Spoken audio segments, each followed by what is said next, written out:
sobre a paraxá dessa semana. A paraxá dessa semana é a maior paraxá de todo o Humash. Ainda estou sim, viu, Rabino? Então, essa paraxá, ela é muito grande, e o que torna ela, uma das coisas que torna ela muito grande, é uma aparente repetição. A Torá contou para a gente, já algumas parashiot atrás, que eles inauguraram o Mishkan, inauguraram aquele templo móvel lá no deserto. Depois teve os filhos de Aaron, que entraram sem permissão e infelizmente acabaram falecendo. E agora a Torá descreve para a gente nessa paraxá a inauguração dos sacrifícios. Você tem a inauguração do próprio templo, mas tem a inauguração do próprio serviço lá dentro. O serviço era os korbanot. Quem foram que trouxeram os korbanot? Isso depois, já que Moshe e Aaron já tinham feito a parte deles, foram os líderes das tribos. Eles vão em primeiro lugar. E o que a Torá conta para a gente? A Torá conta, a tribo de Yehudá foi lá e fez tais sacrifícios. E descreve para Echad, Ail Echad, Keves Echad, Ben Shnatol lá, e vai descrevendo quais foram os animais, farinha, azeite que eles trouxeram.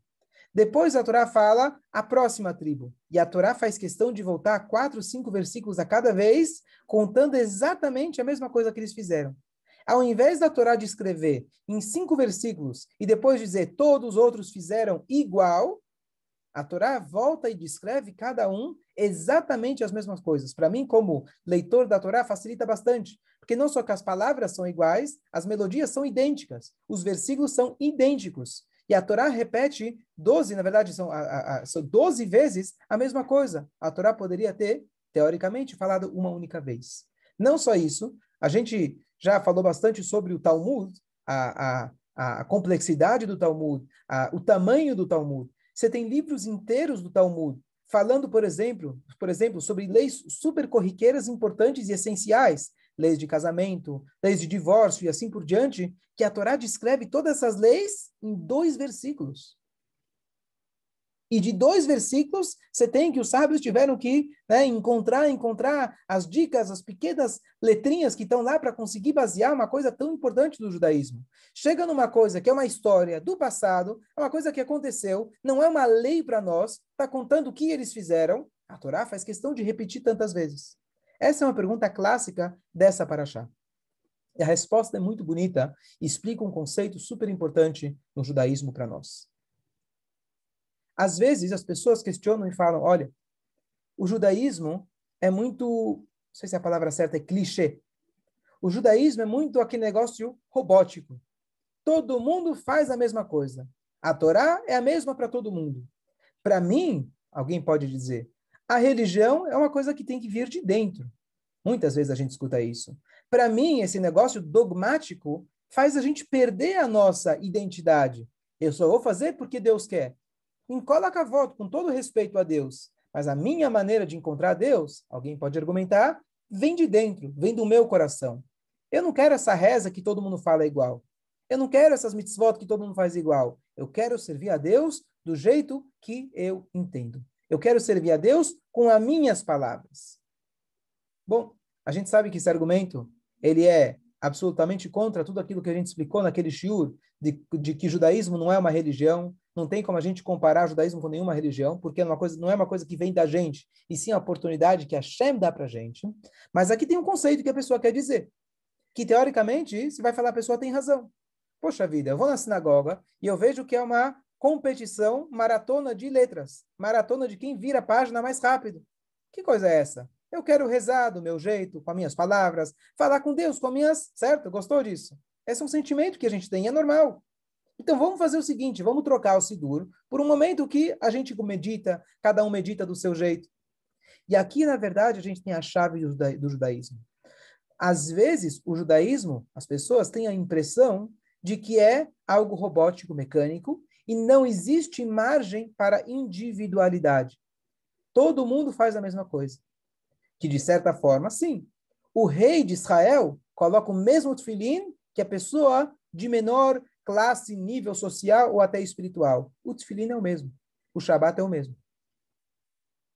Por outro lado, juntamente com essa estrutura que Hashem deu para a gente deve buscar o individual.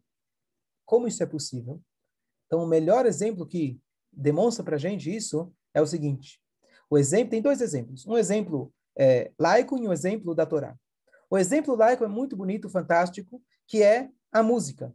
Eu posso ter dois violinistas ou dois cantores cantando exatamente a mesma música, sem errar uma nota sequer, mas você escuta um e você escuta o outro, são mundos completamente diferentes. Quem aprecia a música sabe. Hoje qualquer um pode tocar o Beethoven, sabe? Aprende a tocar, pega o piano e aprende a tocar. Você toca a música do Beethoven, mas você vai escutar uma pessoa tocando e outro tocando, a música é completamente diferente. As notas são precisas e idênticas, mas a música é completamente diferente. No nosso caso, a gente pode estar fazendo a mesma tefilá, porque se você fizer outra já não é uma tefilá, é uma invenção sua e a gente pode errar longe.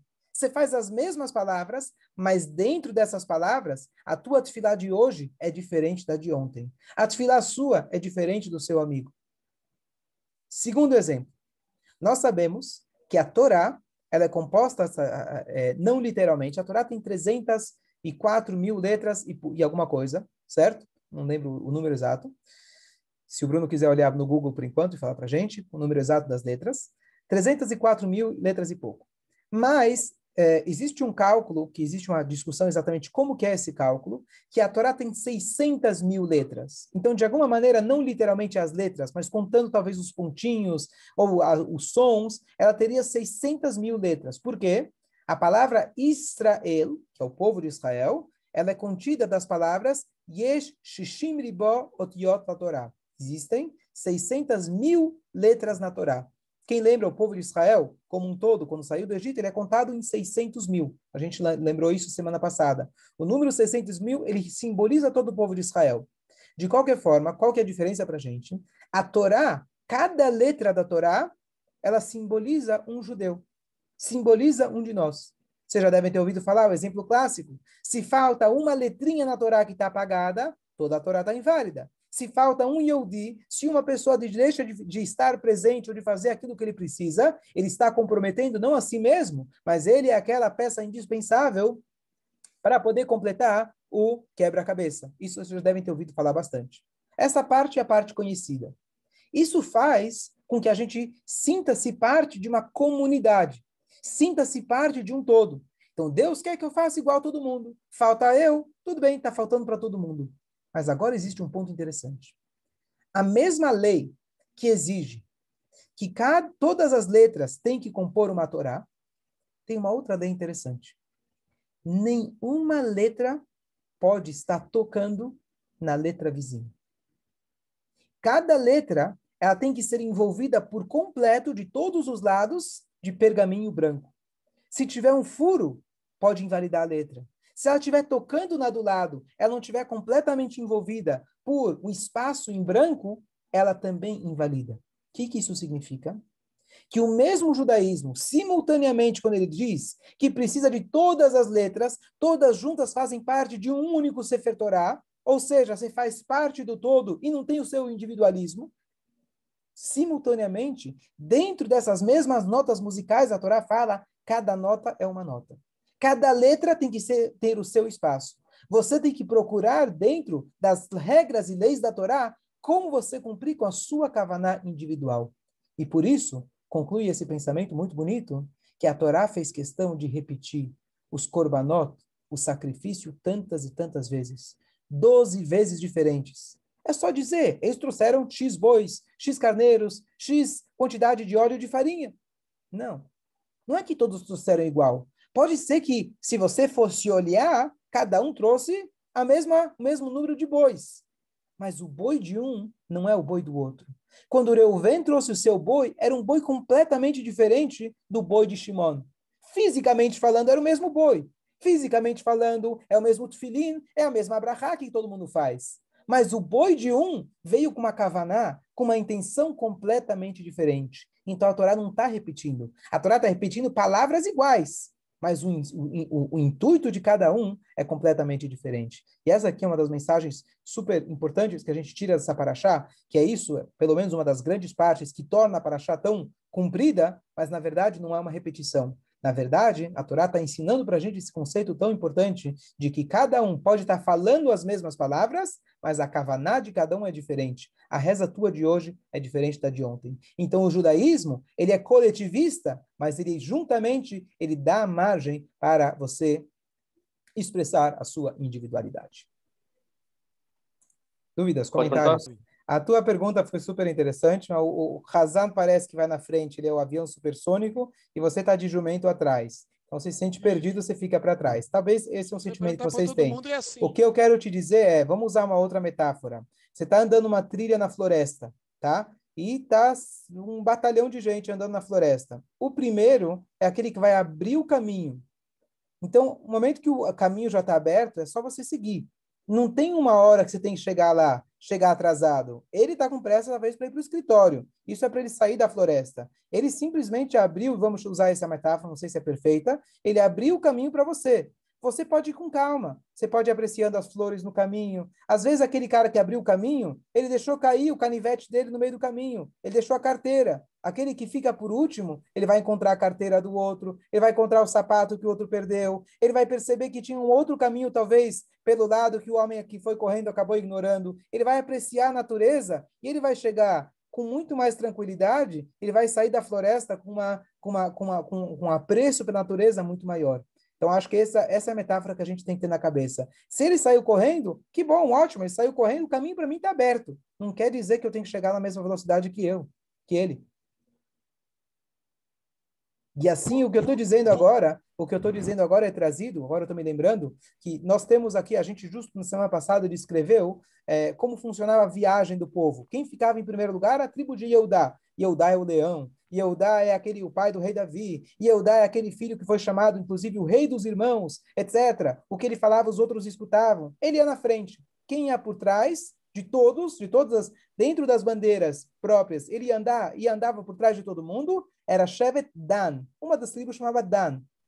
E esse Dan se chamava Measef Lechol HaMachanot. Era o último, era o lerdo, né, digamos assim, aquele que está mais para trás da fila, mas ele que juntava tudo que caía das outras tribos. No sentido literal, significa que eles faziam aquela mitzvah de devolver achados e perdidos, porque eles andavam por último, eles viam que os outros perderam, mas no sentido espiritual significa isso que eu acabei de falar. Aquele que ficou por último, ele é capaz de catar todos os cacos deixados, todas as flores no meio do caminho que os outros talvez passaram correndo. Então, você ir por trás, pelo contrário, você vai fechar com chave de ouro. Você vai ser o último a sair, mas você vai deixar, digamos assim, a sinagoga limpinha, usando outra metáfora. Então, acho que essa tem que ser a ideia. Então, você não está num trânsito apostando corrida quem vai chegar primeiro. Pode ser que quem está lá na frente dá para você essa impressão. O que eu quero dizer é que a reza não tem para que correr lá na frente. Isso me lembra, só concluir com uma outra parábola. Uma vez tinha uma pessoa que rezava muito rápido. E alguém chegou e questionou, falou, por que você reza tão rápido? Ele falou, olha, eu sinto que quando eu começo a rezar, meu Yetzirará, meu instinto, é como um cachorro que está vindo atrás de mim. Então eu corro o máximo que eu posso para o Yetzirará não me pegar. Pronto, terminei a reza em 15 minutos e pronto, não deu tempo do Yetzirará me colocar a abobrinha na cabeça. E aí o professor falou para ele, isso daria muito certo se o bicho está correndo atrás de você. Mas o que acontece se o bicho já subiu em cima de você? Ele já está dentro de você. Não adianta você correr porque ele vai junto. Você tem que agora parar, conversar com o bicho, tirar aquele carrapato, ou tirar aquele bicho pelo por pelo, devagarinho, tirar para não te machucar, e só assim, com muita calma, você vai conseguir se livrar dele. Então, essa é a mensagem para a gente. Não adianta a gente querer correr, e mesmo se sim, você vai à sinagoga e talvez não é cômodo, confortável, igual na sua casa, e é muito provável que seja assim, por N motivos, não vem agora ao caso, as pessoas às vezes estão com pressa, etc. Mas mesmo que seja esse o caso, isso não impede você de rezar no seu ritmo. Chega cedo, não seja o último a chegar. Chega cedo, chega com calma. Mas se os outros passaram na frente, você diz que bom, ele abriu o caminho para mim, que aqui não tenho chance de me perder, usando essa metáfora. Uma vez que eu estou com o minyan, é garantido que eu vou chegar no lugar certo. Mas isso não me impede de eu apreciar a jornada. Shabbat shalom a todos. Só para te dizer uma coisa.